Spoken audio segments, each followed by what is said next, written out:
من سيئات أعمالنا من يهده الله فلا مضل له ومن يضلله فلا هادي له وأشهد أن لا إله إلا الله وحده لا شريك له وأشهد أن محمدا عبده ورسوله يا أيها الذين آمنوا اتقوا الله حق تقاته ولا تموتن إلا وأنتم مسلمون يا أيها الناس اتقوا ربكم الذي خلقكم من نفس واحدة وخلق منها زوجها وبث منهما رجالا كثيرا ونساء واتقوا الله الذي تساءلون به والأرحام إن الله كان عليكم رقيبا يا أيها الذين آمنوا اتقوا الله وقولوا قولا سديدا يصلح لكم أعمالكم ويغفر لكم ذنوبكم ومن يطع الله ورسوله فقد فاز فوزا عظيما أما بعد فإن خير الحديث كتاب الله وخير الهدي هدي محمد صلى الله عليه وسلم وشر الأمور محدثاتها وكل محدثة بدعة وكل بدعة ضلالة وكل ضلالة في النار. قال نبينا محمد صلى الله عليه وسلم من أحدث في أمرنا هذا ما ليس منه فهو رد. ہر قسم کی حمد و ثنا تعریف و توصیف اللہ رب العالمین کے لیے لائق اور سزاوار ہے. درود و سلام نازل ہو نبی مکرم جناب محمد رسول اللہ صلی اللہ علیہ وسلم پر جنہیں اللہ تبارک و تعالی نے اپنے دین اور اپنی شریعت کو مکمل کرنے کے لیے مبعوث فرمایا. لہذا آپ کے مبعوث ہو جانے کے بعد، آپ کے اس دنیا میں آ جانے کے بعد اور شریعت کے مکمل ہو جانے کے بعد نہ اس بات کی گنجائش بچی کہ اس شریعت میں سے ذرہ برابر بھی کسی چیز کو کم کیا جا سکے، اور نہ اس بات کی گنجائش بچی کہ اس شریعت میں ذرہ برابر کی بھی زیادتی اور اضافہ کیا جا سکے. اس لیے کہ یہ شریعت کامل و مکمل ہے، اس میں نہ کمی کی جا سکتی ہے اور نہ اس میں اضافہ اور زیادتی کیا جا سکتا ہے. حضرات گرامی، پچھلے جمعے کے خطبے میں ہم نے جس موضوع کو شروع کیا تھا وہ موضوع تھا کہ اس ماہ رجب کے مہینے میں مسلمانوں کے درمیان کچھ ایسے بڑے بڑے اعمال انجام دیے جاتے ہیں جنہیں مسلمان ثواب کی نیت سے اور اجر و ثواب کی نیت سے انجام دیتے ہیں، لیکن حقیقت یہ ہے کہ ان اعمال کا شریعت سے دور دور تک کوئی واسطہ نہیں. اور پچھلے جمعے کے خطبے میں ان اعمال کے اوپر گفتگو کرنے سے پہلے آپ کے سامنے ایک مقدمہ بیان کیا گیا تھا، اور وہ یہ تھا کہ کوئی عمل عبادت اس وقت بن سکتا ہے جب اللہ رب العالمین خود یا اللہ رب العالمین اپنے نبی محمد رسول اللہ صلی اللہ علیہ وسلم کی زبانی امت کو خبر دے، اپنے بندوں کو خبر دے کہ یہ عمل عبادت ہے. گویا کسی عمل کے عبادت ہونے کے لیے شرط ہے کہ اس عمل کو عبادت بنانے والا کون ہو، خود اللہ رب العالمین ہو، یا تو اس نے ڈائریکٹ اپنی کتاب میں اس عمل کے عبادت ہونے کی خبر دی ہو، یا اس نے اپنے نبی کے ذریعے سے اس بات کو ہم تک پہنچایا ہو کہ فلاں عمل عبادت ہے. لہذا اگر کوئی انسان یہ دعویٰ کرے کہ یہ عمل عبادت ہے تو ایسی صورت میں ہم اس سے مطالبہ کریں گے. اس چیز کا ہم مطالبہ کریں گے کہ اس عمل کو تم نے جو عبادت قرار دیا ہے اس کی دلیل کہاں ہے، اور دلیل سے مراد اللہ اور اس کے رسول کی جانب سے یہ خبر کہ یہ عمل عبادت ہے. لہذا اگر کسی نے کسی عمل کو عبادت قرار دیا اور اللہ اور اس کے رسول کی جانب سے اس عمل کے عبادت ہونے کی خبر لا کر ہمیں دی تو ہم تسلیم کریں گے کہ وہ عمل عبادت ہے. لیکن اگر کسی نے اپنی جانب سے صرف اس بنیاد پر کہ دیکھنے میں یہ عمل بہت خوبصورت معلوم ہوتا ہے، دیکھنے میں یہ عمل دل کو بہت اچھا لگتا ہے، لہذا اس عمل کو عبادت قرار دے دیا جائے اور یہ اعلان کر دیا جائے کہ اس عمل کو انجام دینے والا اجر و ثواب کا مستحق ہوگا، اور اللہ رب العالمین یا اس کے رسول صلی اللہ علیہ وسلم کی جانب سے اس عمل کو عبادت قرار نہیں دیا گیا ہو تو ایسی صورت میں وہ عمل عبادت قیامت کی صبح تک نہیں بن سکتی. اور جب وہ عمل عبادت نہیں ہے اور اس عمل کو عبادت قرار دیا جا رہا ہے تو ایسی صورت میں اس عمل کے اوپر کیا حکم لگے گا؟ اس عمل کے اوپر بدعت ہونے کا حکم لگے گا. اس لیے کہ عبادت کی جتنی صورتیں ہو سکتی ہیں، عبادت کی جتنی شکلیں ہو سکتی ہیں، عبادت کے جتنے اقسام ہو سکتی ہیں، اللہ اور اس کے رسول نے مکمل طور پر ہمیں اور آپ کو اس کی خبر دے دی. لہذا اب اگر اٹھ کر کے کوئی انسان کہے کہ یہ عمل بھی عبادت ہے تو در حقیقت وہ اس کامل و مکمل شریعت میں اضافہ کرنے والا ہوتا ہے. اور دین میں اضافے ہی کو بدعت کہتے ہیں. دین میں اضافے کو بدعت کہتے ہیں. اور یہ بدعت گمراہی ہے، اور گمراہی کہاں لے کر جاتی ہے؟ انسان کو جہنم میں لے جاتی ہے. تو یہ مقدمہ مختصراً ابھی آپ کے سامنے میں نے دوہرا دیا. پچھلی جو ہماری گفتگو ہوئی تھی اس میں اس مقدمے پر میں نے تفصیلی گفتگو کی تھی. اب اس کے بعد ماہ رجب میں نے یہ کہا تھا کہ 4 بڑی بدعتوں کو انجام دیا جاتا ہے. یعنی 4 ایسے بڑے اعمال انجام دیے جاتے ہیں جس عمل کے عبادت ہونے کے متعلق اللہ اور اس کے رسول نے ہمیں کوئی خبر نہیں دی، لیکن انسانوں نے اپنی جانب سے اس عمل کو عبادت قرار دے دیا. اور ان اعمال میں سب سے پہلا عمل تھا رجب کے مہینے میں خاص طور سے روزہ رکھنا. اور یہ روزہ یا تو رجب کی پہلی شب میں رکھی جاتی ہے یا رجب کے پہلے ہفتے میں جو جمعے کا دن ہوتا ہے اس جمعہ سے پہلی جو رات ہوتی ہے، یعنی جمعہ رات کے مغرب کے بعد جمعہ کا دن شروع ہو گیا تو اس میں اس دن جمعرات کے دن وہ روزہ رکھا جاتا ہے. یا بعض لوگ کسی اور دن بھی رکھتے ہیں، اس سے بحث نہیں ہے. ماہ رجب میں خاص طور سے روزہ رکھا جاتا ہے. یہ پہلی بدعت تھی اور اس کے متعلق آپ کے سامنے یہ بیان ہوا تھا کہ ماہ رجب میں خاص طور سے روزہ رکھنا اللہ اور اس کے رسول سے ثابت نہیں ہے، بلکہ خلیفہ راشد حضرت عمر ابن خطاب رضی اللہ عنہ سے یہ ضرور ثابت ہے کہ آپ جب رجب کے مہینے میں کسی انسان کو خاص طور سے روزہ رکھتے ہوئے دیکھتے تو اس کی انگلیوں پر اپنے کوڑوں سے مارا کرتے تھے اور یہ کہا کرتے تھے کہ رجب کے مہینے میں خاص طور سے روزہ رکھنا یہ رجب کے مہینے کی ایکسٹرا تعظیم ہے، اور یہ وہ تعظیم ہے جو زمانہ جاہلیت میں مشرکین مکہ کیا کرتے تھے. لہذا رجب کے مہینے میں کسی خاص روزے کا کوئی ثبوت نہیں. اگر کوئی انسان خاص طور سے رجب کے مہینے میں روزہ رکھتا ہے تو وہ ایک بدعت کو انجام دیتا ہے. اسی طریقے پر رجب کے مہینے میں دوسری بدعت انجام دی جاتی ہے وہ ہزاری یا لکھی نماز ہے، یا اس کو صلاۃ الرغائب کہتے ہیں. ہزاری اور لکھی روزہ ہے، اس کا بھی بیان ہو گیا. اس نماز کو صلاۃ الرغائب کہتے ہیں اور اس نماز کا طریقہ بھی عجیب و غریب ہے اور اس میں پڑھنے والی دعاؤں کی ترتیب بھی عام نمازوں سے بہت مختلف ہے.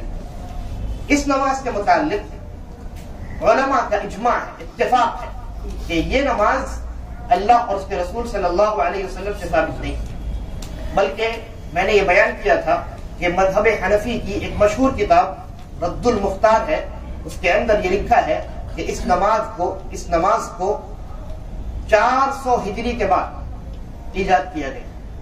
یعنی نبی اکرم صلی اللہ علیہ وسلم کے گزرنے کے لگ بھگ 400 سال کے بعد کسی انسان نے اس نماز کو ایجاد کیا، انوینٹ کیا اور کہا کہ یہ نماز عبادت ہے.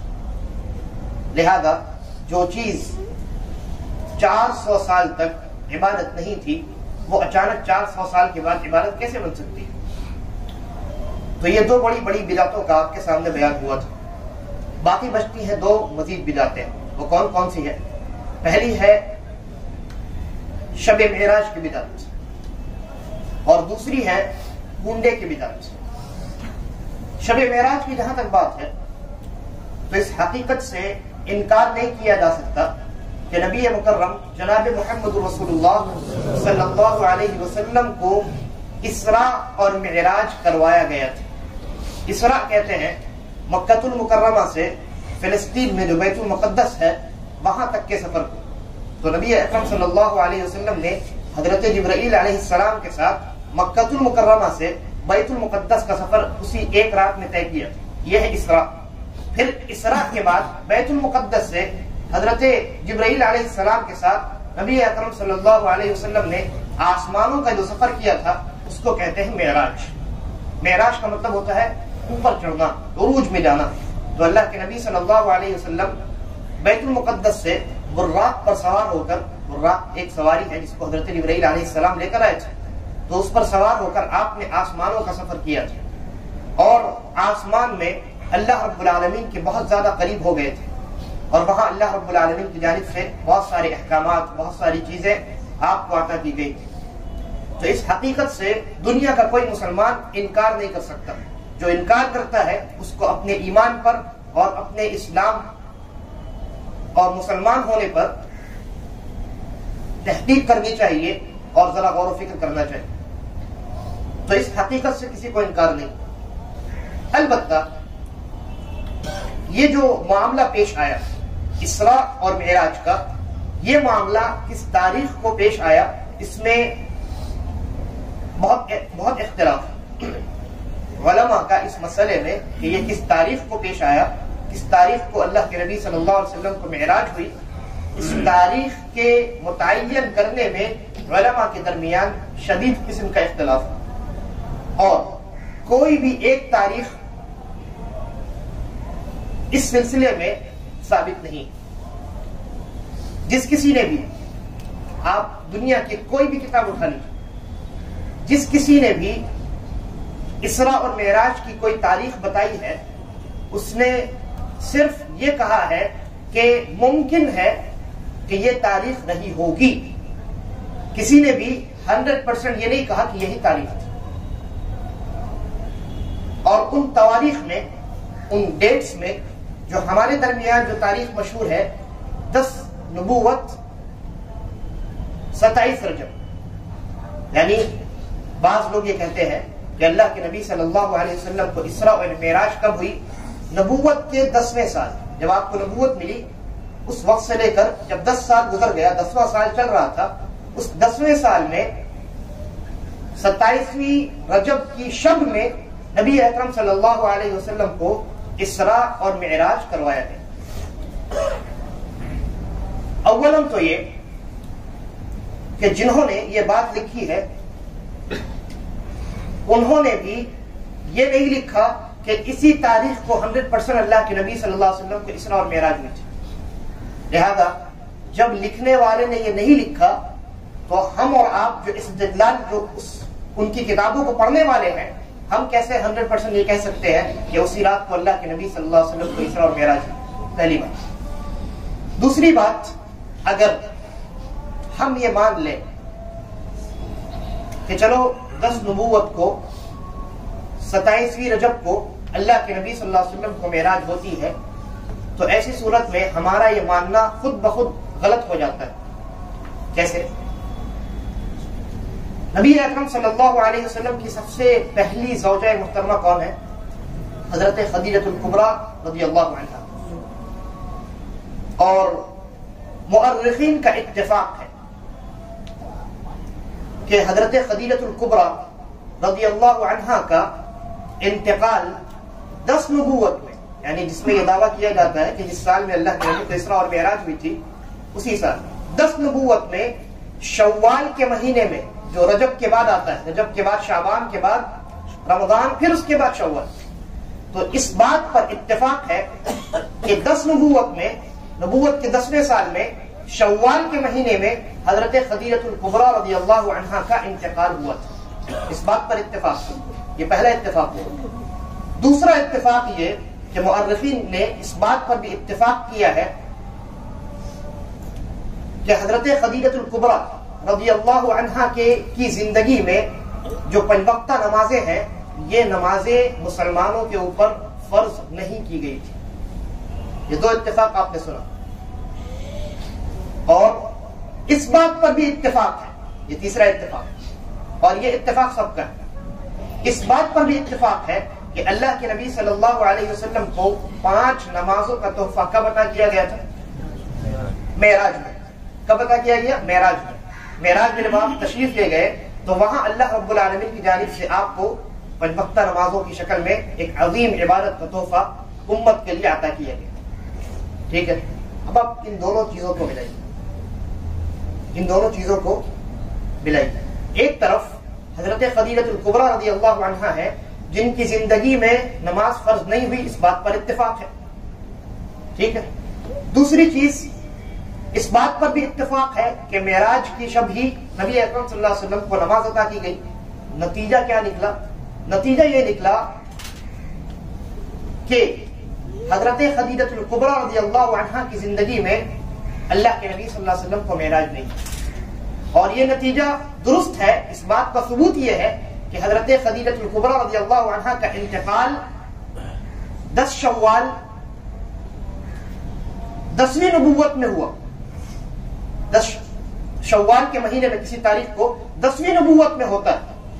اور جن لوگوں نے یہ کہا کہ 10 نبوت میں رجب کے مہینے میں معراج اللہ کے نبی صلی اللہ علیہ وسلم کی ہوئی تھی, اس صورتحال میں جب ہم ان دونوں چیزوں کو ملاتے ہیں تو معلوم ہوتا ہے کہ یہ تاریخ رجب کی غلط ہے.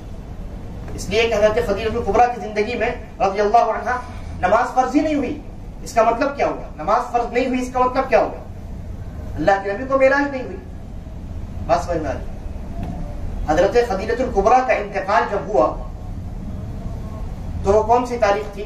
وہ شوال کا مہینہ تھا, 10 نبوت تھی. اور حضرت خدیجہ کی زندگی میں نماز فرض نہیں ہوئی. اس کا مطلب کیا ہوا؟ نماز معراج میں فرض ہوئی اور حضرت خدیجہ کی زندگی میں نماز فرض نہیں ہے. اس کا مطلب یہ ہوا کہ حضرت خدیجہ کی زندگی میں نبی اکرم صلی اللہ علیہ وسلم کو معراج ہوئی ہی نہیں. اور حضرت خدیجہ رضی اللہ عنہا کا انتقال ہی ہو رہا ہے شوال کے مہینے میں. 10ویں نبوت میں شوال کے مہینے میں حضرت خدیجہ کا انتقال ہے, تو اس سے پہلے معراج کا ہونا ممکن ہی نہیں ہے. لہذا یہ کہنا کہ 10ویں سال نبوت کے 10ویں سال رجب کے مہینے میں جو شوال سے پہلے آتا ہے اللہ کے نبی کو معراج ہوئی تھی, یہ قول غلط ہے. یہ قول غلط ہے. لہذا اولاً تو کوئی بھی تاریخ ثابت نہیں کس تاریخ کو اللہ کے نبی صلی اللہ علیہ وسلم کو معراج ہوئی. اس سلسلے میں کوئی بھی تاریخ ثابت نہیں. اور ثانیاً یہ کہ جس تاریخ کے متعلق دعویٰ کیا جاتا ہے وہ تاریخ ہو ہی نہیں سکتی. اس کے علاوہ مورخین نے جو دوسری تواریخ لکھی ہے ہم کہہ سکتے ہیں کہ ہاں ان تواریخ میں سے کسی ایک تاریخ کو آپ کو معراج ہوئی ہوگی, لیکن یہ جو تاریخ ہے 10ویں نبوت 27ویں رجب کو, یہ تاریخ غلط ہے.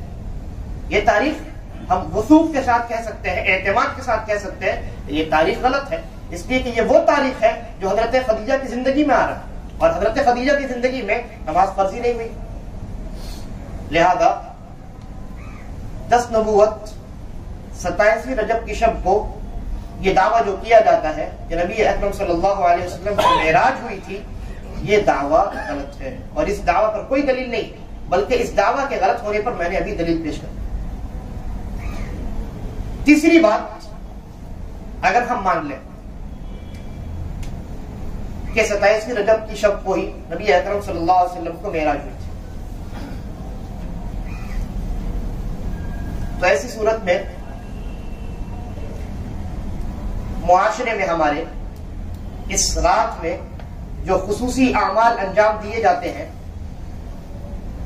اور جو خاص نمازیں پڑھی جاتی ہیں, خاص تسبیحوں کا ورد کیا جاتا ہے, خاص انداز میں راتوں میں اٹھ کر کے عبادت کیا جاتا ہے,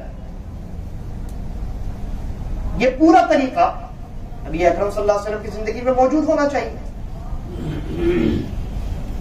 جس ذات کو, جس انسان کو معراج ہوئی ہے اس انسان کے اوپر زیادہ بڑی نعمت نازل ہوئی یا ہمارے اور آپ کے اوپر زیادہ بڑی نعمت نازل ہوئی؟ آسمانوں کا سفر ہم نے اور آپ نے کیا کہ نبی اکرم صلی اللہ علیہ وسلم نے کیا؟ ظاہر سی بات ہے انبیاء کی امامت ہم نے اور آپ نے کروائی یا محمد رسول اللہ صلی اللہ علیہ وسلم نے کروائی؟ ظاہر سی بات ہے یہ شرف صرف اور صرف افضل البشر محمد رسول اللہ صلی اللہ علیہ وسلم کو حاصل. لیکن ہم سیرت کی کتابوں کو کھنگال ڈالیں, کتب حدیث کو چھان ڈالیں, کوئی ایک صحیح روایت بھی ایسی نہیں ملتی کہ اللہ کے نبی صلی اللہ علیہ وسلم نے اللہ کی اس عظیم نعمت کو جو اسراء اور معراج کی شکل میں آپ کو ملی تھی، اس کے شکرانے کے طور پہ آپ نے کسی بھی رات اٹھ کر خاص طور سے کوئی بھی عبادت انجام دی، کوئی ثبوت نہیں۔ پھر اس کے بعد وہ لوگ جنہیں اللہ رب العالمین نے اپنی نبی کی صحبت کے لیے چنا تھا، یعنی صحابہ کرام رضوان اللہ علیہم اجمعین، ان کی پوری زندگی کو آپ چھان لیں، کسی ایک صحابی سے بھی ان کی زندگی میں کسی ایک رات بھی خاص شب معراج کی مناسبت سے عبادات کے انجام دینے کا کوئی ثبوت نہیں۔ لہذا اگر یہ مان بھی لیا جائے کہ 27 رجب کو ہی اللہ کے نبی صلی اللہ علیہ وسلم کو معراج ہوئی تھی، تب بھی اس رات میں عبادت کا کرنا ثابت نہیں ہوتا۔ اب اگر کوئی انسان اٹھ کر کہے کہ آپ عبادت سے کیسے روک سکتے ہیں، اور مان لیا کہ تاریخ ثابت نہیں ہے، مان لیا اللہ کے نبی کو معراج نہیں، لیکن وہ انسان خاص کر کے اٹھ کر کے عبادت ہی نہ کر رہا ہے، تو جواب اس کا یہ ہے کہ عبادت کے معاملے میں آپ زیادہ سمجھ رکھتے ہیں یا نبی اکرم صلی اللہ علیہ وسلم اور آپ کے صحابہ۔ جب نبی اکرم صلی اللہ علیہ وسلم اور صحابہ کرام نے خاص طور سے کسی بھی رات میں معراج کی مناسبت سے کوئی عبادت نہیں کی، تو ہم اور آپ کون ہوتے ہیں؟ عبادات کو گڑھنے والے۔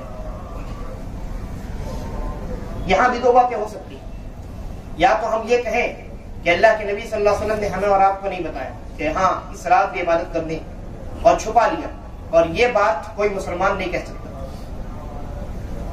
لہذا اگر یہ آپشن ختم ہو گیا تو دوسرا یہ آپشن بچتا ہے، اور وہ یہ کہ اس رات میں کوئی عبادت ہمیں نہیں کرنی۔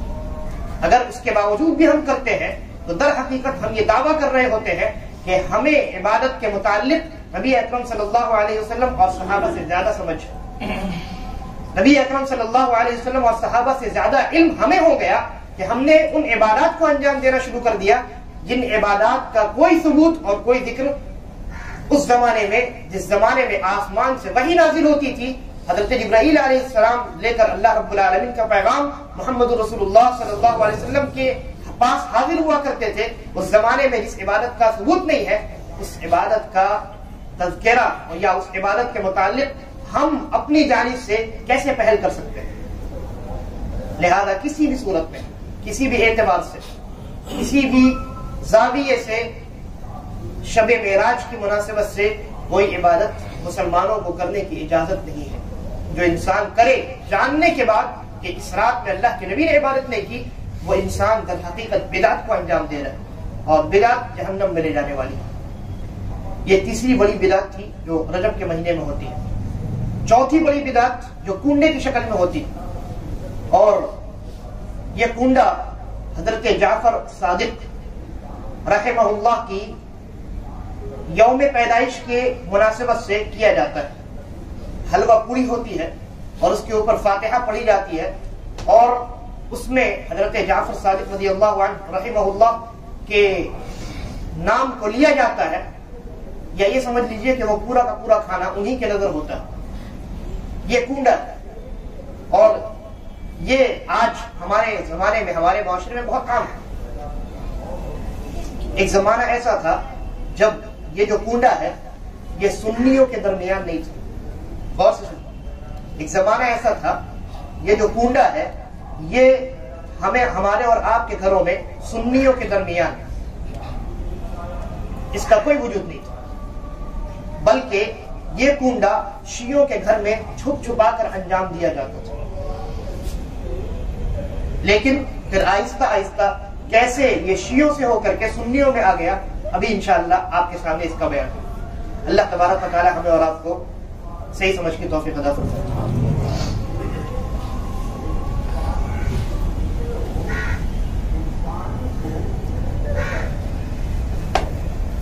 الحمدللہ رب العالمین والصلاة والسلام علی رسولہ الکریم، اما بعد۔ پہلے ہمارے درمیان یہ جو کنڈا کیا جاتا ہے، اس کنڈے کے متعلق جو چیز بیان کی جاتی ہے اس کو سنتے ہیں۔ ایک رائٹر ہے، پوئٹ ہے، غالباً ان کا نام منشی جمیل یا ایسے ہی کچھ نام، انہوں نے ایک نظم لکھی، ایک پوئٹری لکھی۔ اس پوئٹری میں انہوں نے ایک واقعہ بیان کیا جس کا تعلق حضرت جعفر صادق رحمہ اللہ سے، اور اس پورے واقعے کو آج کے دور میں کونڈے کے لیے بطور دلیل پیش کیا جاتا ہے، اور وہ لکھنے والا بھی مسلمان ہے اور اردو زبان بولنے والا ہے۔ اس نے اس پوئٹری میں کیا لکھا؟ اس نے ایک مکمل داستان لکھا، ایک افسانہ لکھا۔ اس نے لکھا کہ ایک لکڑہارا تھا، اس لکڑہارے کی بیوی کے پاس سے، بہت غریب تھے وہ لوگ، حضرت جعفر صادق رحمہ اللہ کا گزر ہوا۔ انہوں نے پوچھا کہ آج کون سی تاریخ ہے؟ لوگوں نے بتایا آج 22 رجب ہے، 22 رجب۔ انہوں نے کہا آج کے دن اگر کسی نے حلوہ پوری منگائی اور اس پر فاتحہ پڑھا اور اس کو میرے نام کیا تو اس کے تمام گناہ بخش دیے جائیں گے، اس کی تمام پریشانیاں ختم ہو جائیں گی، اور اگر قیامت کے دن اس کو پکڑا گیا تو وہ آ کر کے میرا دامن پکڑ لے۔ یہ اس نظم میں لکھا ہے۔ پھر اس کے بعد، یہ بہت لمبی داستان ہے، اس کے بعد پھر جب ان لوگوں نے لکڑہارا اس کی بیوی نے ایسا کیا تو بہت امیر ہو گئے، بہت بڑا ان کا محل ہو گیا۔ اس محل کو ایک وزیر کی بیوی نے دیکھا تو پوچھا کہ تمہارا اتنا بڑا محل کہاں سے آیا؟ انہوں نے کنڈے کی یہ پوری داستان سنائی کہ ایسا ایسا معاملہ ہوا۔ انہوں نے کہا کہ نہیں، تمہارے شوہر نے ضرور کہیں سے ڈاکہ ڈالا، کہیں چوری کی۔